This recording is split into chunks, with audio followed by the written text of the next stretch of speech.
यार कोई बात नहीं। एनी, एनी, क्या हुआ है? तुम देखती नहीं हो कितना रो रहा है ये। बच्चे इसी तरह रोया करते, थोड़ी देर में चुप हो जाएगा।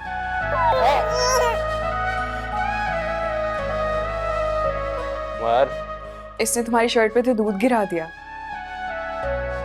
क्या जरूरत थी इतना गोद में उठाने की? एनी, बच्चा है, क्या हो गया? अब वो रो रहा था, क्या मैं खड़ा देखता रहता? हाँ लेकिन अब तुम्हारी शर्ट भी तो खराब हो गई। कोई बात नहीं, छोटे बच्चे अपने माँ बाप को तंग करते रहते हैं, तो क्या उनके माँ बाप उनसे उकता जाते हैं? नहीं ना। अरे भाई, इतने दिनों बाद तुम ऑफिस जा रहे हो और तुम्हें देर हो जाएगी। एनी, मुझे कोई देर नहीं होती, मेरा अपना ऑफिस है। आई एम सॉरी अफान, मुझे तुम्हारी चीजों का ध्यान रखना चाहिए जो कि मैं नहीं रखती हूँ। क्या हो गया एनी? मैं इन कामों के लिए तुम्हें इस कमरे में नहीं लेकर आया था, मेरी प्यारी सी बीवी। अच्छा सुनो, एमल के हवाले से बात हुई मम्मी से? कोशिश कर चुका हूँ, लेकिन वो सुनने के मूड में बिल्कुल भी नहीं है। ना उसे मुझे देता हूँ। अच्छा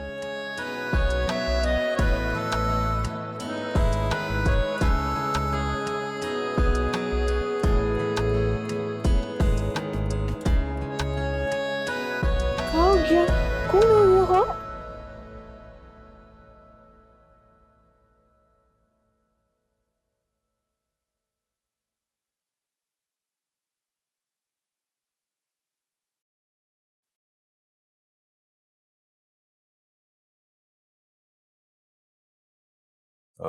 जी मम्मी, ऐसी क्या खास बात है जो आपने सुबह सुबह बुला लिया?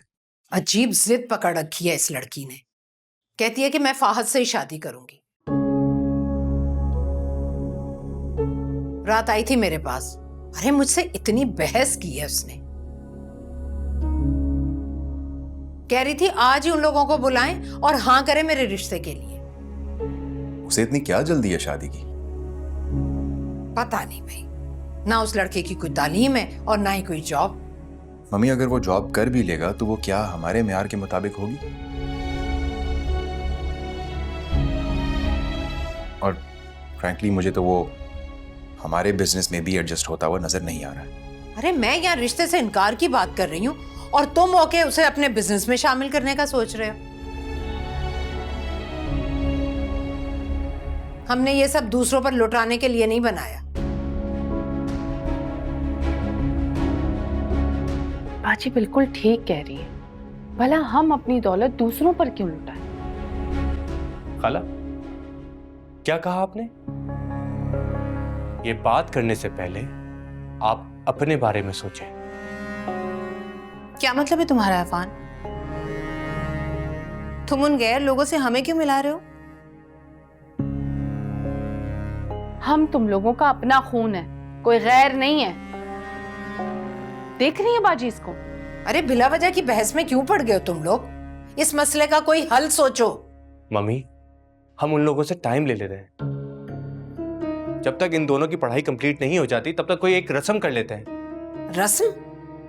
रस्म का मतलब तो ये हुआ ना कि हमने इस रिश्ते को कबूल कर लिया और हम राजी हैं। मम्मी, आपसे एक रिक्वेस्ट है, प्लीज पहले की तरह कोई प्लानिंग मत कीजिएगा। ये दोनों खानदान की इज्जत का सवाल है। मुझे मत समझाओ भाई, मैं अच्छी तरह से जानती हूँ कि मुझे क्या करना है और क्या नहीं। जब तक इस प्रपोजल को टाल सकती हूँ ना, मैं टालूंगी। मम्मी प्लीज सुकून से सोचें। फरी नादान है, अगर उसने कोई गलत कदम उठा लिया तो हम क्या करेंगे? अफान ठीक कह रहा है मम्मी।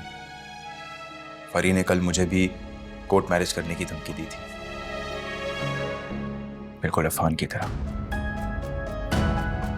तुम सब ने इसी तरह मुझे ब्लैकमेल किया था और अपनी मनमानियां की थी। अरे तब से इस घर का सुकून तबाह बर्बाद हो गया। बाजी बच्चे हैं, गलतियां तो करेंगे ही। आप होश से काम लें, फिक्र ना करें। बुला लें उनको, साफ कह दें उनको कि हम जहेज के नाम पे एक फूटी कौड़ी नहीं देंगे। अगर मंजूर है तो कोई मसला नहीं, रिश्ता तय कर देते हैं। देखिएगा दुम दबाकर भागेंगे। ये बात तुमने बिल्कुल ठीक की है दुर्दाना। इस तरह तो वो खुद ही पीछे हट जाएंगे। मुझे तुम्हारी बात पसंद आई। अच्छा बाजी, अब छोड़ें इन बातों को, चले नाश्ता लग गया होगा, आइए चलते। चलो भाई।